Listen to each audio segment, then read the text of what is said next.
కా రైతుల రుణమాఫీ విషయంలో కాంగ్రెస్ సర్కారు పూర్తిగా విఫలమైందని చెప్పాలి. ఎక్కడికక్కడ కూడా రైతన్నలు ఐక్య కార్యాచరణ ఏర్పాటు చేస్తున్నారు. తద్వారా ప్రభుత్వానికి ఒక అల్టిమేటం కావచ్చు, డెడ్లైన్ కూడా ప్రిపేర్ చేసే పనిలో పడ్డారు. ఇవాళ ఆర్మూర్లో జరిగిన రైతు దీక్ష అన్ని జిల్లాలకు కూడా చాలా స్ఫూర్తిదాయకంగా కొనసాగుతుంది. ప్రస్తుతం వరంగల్లో రైతన్నల పరిస్థితిని, వాళ్ళు పడుతున్న ఆవేదనని మా ప్రతినిధి రవికాంత్ అడిగి తెలుసుకుందాం. రవికాంత్, చెప్పండి.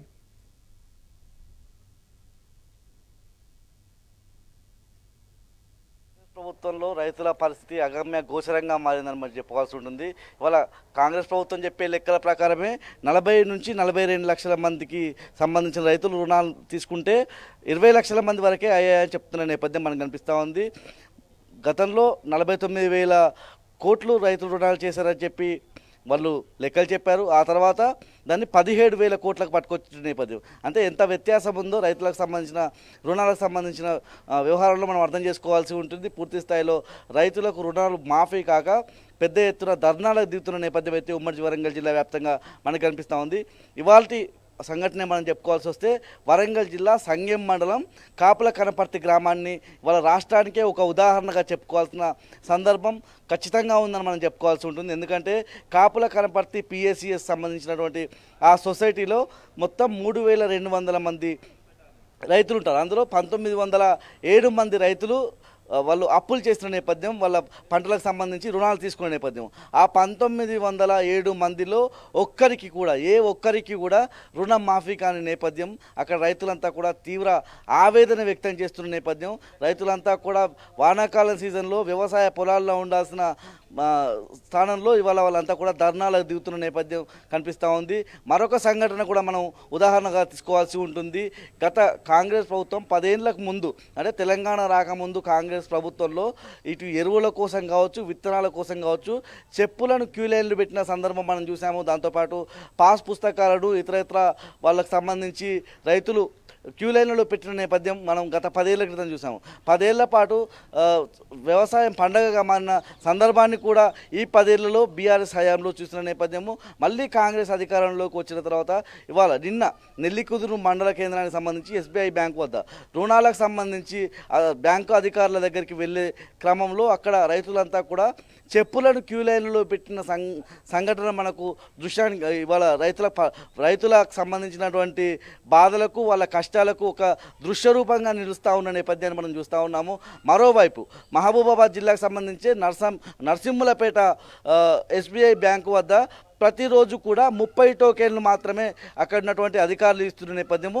మొత్తం దాదాపు 2,000 మంది వరకు అక్కడ రుణాలు తీసుకుంటే 1,600 మందికి రుణాలు మాఫీ కాని నేపథ్యం. అంటే రోజు 30 మందికి టోకెన్లు ఇస్తే దాన్ని లెక్క కనుక చేస్తే, గణాంకాలు కనుక తీస్తే 53 రోజులకు సంబంధించి 30 టోకెన్ల వారిగా రైతులకు అంటే చివరి రైతులు 53వ రోజు వాళ్ళకు సంబంధించినటువంటి అధికారులను కలిసే అవకాశం ఉంటుంది.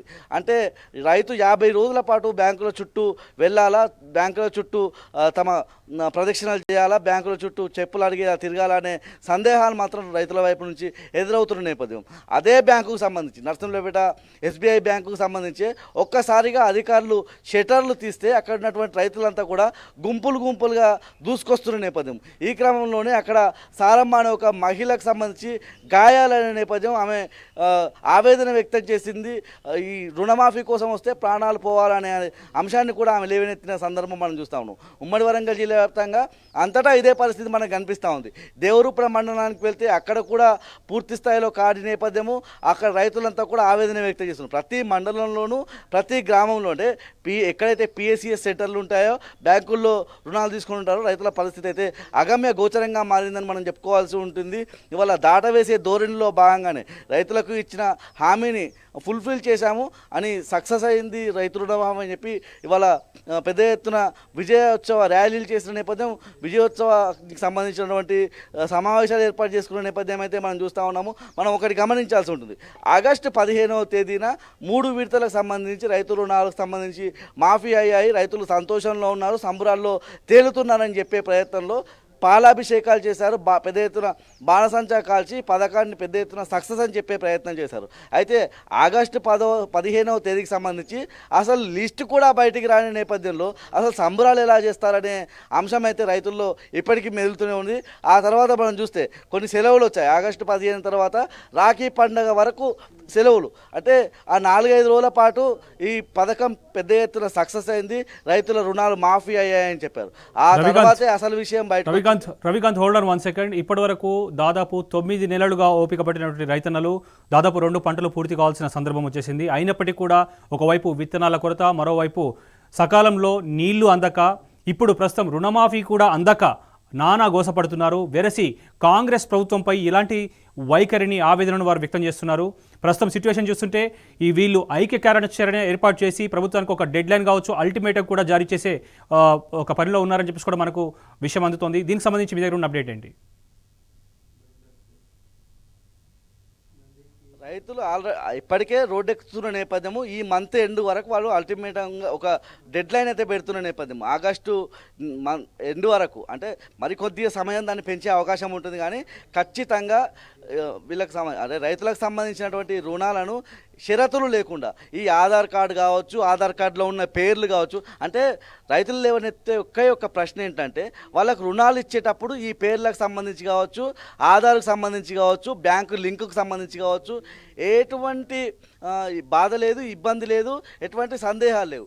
కానీ రుణం చెల్లించాల్సి వచ్చినప్పుడే ఎందుకు ఇట్లాంటి ప్రశ్నలు వస్తున్నాయి, రుణం ఎందుకు మాఫీ కాలే అన్న ఒక పెద్ద ప్రశ్న వాళ్ళ వైపు నుంచి వస్తుంది పూర్తి స్థాయిలో. అంటే మీరు చెప్పినట్టు ఇటు విత్తనాలు కావచ్చు, ఎరువులకు సంబంధించి కూడా, అంటే జూన్ నెల నుంచి ఎంత ఇబ్బందులు పడ్డారో మనం చూసాము. ఒక రైతులకు సంబంధించి చెప్పులను క్యూ లైన్లో పెట్టిన సందర్భం మనం చూసాము. ఎరువులకు సంబంధించి పాలకుర్తి నియోజకవర్గానికి సంబంధించి ఎరువుల కోసం ఎగబడ్డ నేపథ్యం కూడా మనం చూసాము. పూర్తి స్థాయిలో రైతులు ఒక దశలో కొట్టుకుంటారా ఎరువుల కోసం అనే సందర్భాలు ఇటు రాయపర్తి మండలానికి కావచ్చు, ఇటు పాలకుర్తి నియోజకవర్గ కేంద్రంలో మాత్రం మనం స్పష్టంగా చూసాం. మరోవైపు మీరు చెప్పినట్టుగా నీళ్లకు సంబంధించి ఎస్ఆర్ఎస్పి కాలువలు కావచ్చు, దేవాదుల కాలువలు కావచ్చు, ఇది వానాకాలం సీజన్, ఇప్పుడే ఎండిపోయి కనిపిస్తూ ఉన్నాయి. అంటే యాసంగి సీజన్లో రైతులు ఎంత ఇబ్బంది పడతారో నీళ్లకు సంబంధించి అనేది ఇప్పటి నుంచే ఆలోచిస్తున్నారు, దానికి సంబంధించి యోచన చేస్తూ ఉన్నారు.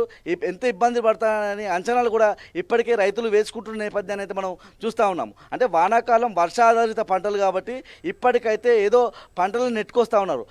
ముఖ్యంగా ఈ సందర్భంగా మనం మాట్లాడుకోవాల్సిన విషయం ఏంటంటే ఇటీవల కాలంలో అంటే ఆగస్టు 15 వరకు వ్యవసాయానికి సంబంధించి రైతులంతా కూడా పంటలు వేసే విషయంలో ఒక డెడ్ లైన్గా ఉంటుంది కాబట్టి అసలు లెక్కలు ఈ మధ్యకాలంలో తెలుస్తాయి. ఎందుకంటే పంటలకు సంబంధించి పంట విస్తీర్ణం పూర్తి స్థాయిలో తగ్గిన నేపథ్యం. ఇటు పాకాల వైపు మనకు వెళ్తే నర్సంపేట పాకాలలో పెద్ద చెరువు ఉంటుంది. అసలు గొలుసుకట్టు చెరువులకు సంబంధించి అక్కడి నుంచే ఆద్యము ఇవాళ మిషన్ కాకతీయ కావచ్చు, అలాంటి పథకానికి ఇదే ఆద్యంగా మనం చెప్పుకోవాల్సి ఉంటుంది, ఇదే బీజంగా చెప్పుకోవాల్సి ఉంటుంది.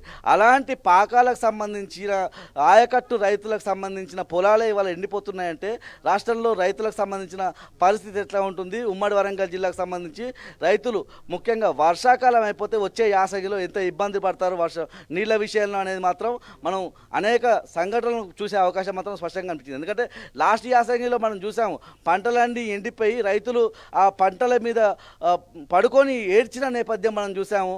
అలాంటి సందర్భాలు మళ్ళీ ఈ యాసంగి సీజన్లో కనిపించకపోవా అంటే అది కోకొల్లని మనం ఇప్పటికే అర్థం చేసుకోవాల్సి ఉంటుంది. Right, thank you so much Ravikanth.